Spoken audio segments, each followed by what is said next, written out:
I'm John Glen, director of 5 James Bond movies for Cinewebradio.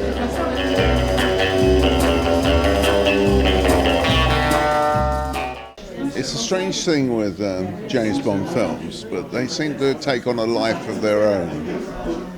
And once you've made the film, you go on 25 years and they collect their fan base. And people that saw them then and their children and the children's children now have become fans. So I think the action, which I was partially responsible for on Her Majesty's Secret Service, was quite outstanding. And there's very few films today that you see where you see that amount of content, that amount of action.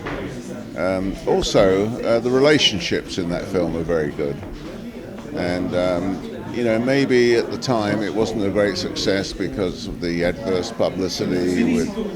There was a kind of a bit of a war going on between George Lazenby and Diana Rigg, and all kinds of stories came out in the press. And the film cost too much, quite honestly. It was, in its day, it was very expensive.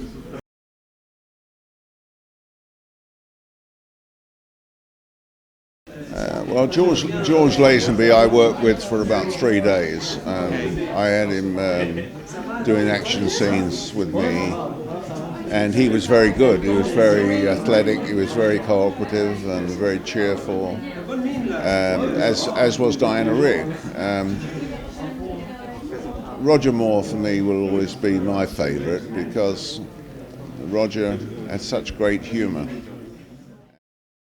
When we came to Timothy Dalton, Timothy was probably the best actor we've ever had in the role, and he took it very seriously, and he studied Fleming, and he tried to give a much harder edged performance, tried to be really very strictly to the Ian Fleming character.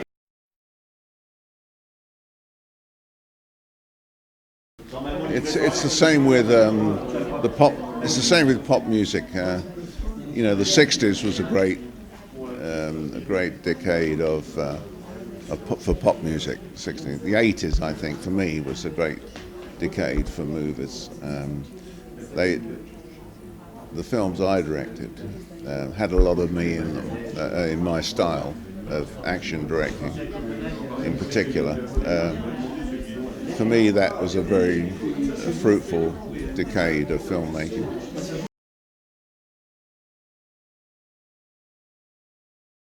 We couldn't, legally we cannot call him Blofeld, okay. But in every other respect he had all the accoutrements. He had the white cat and he had the bald head.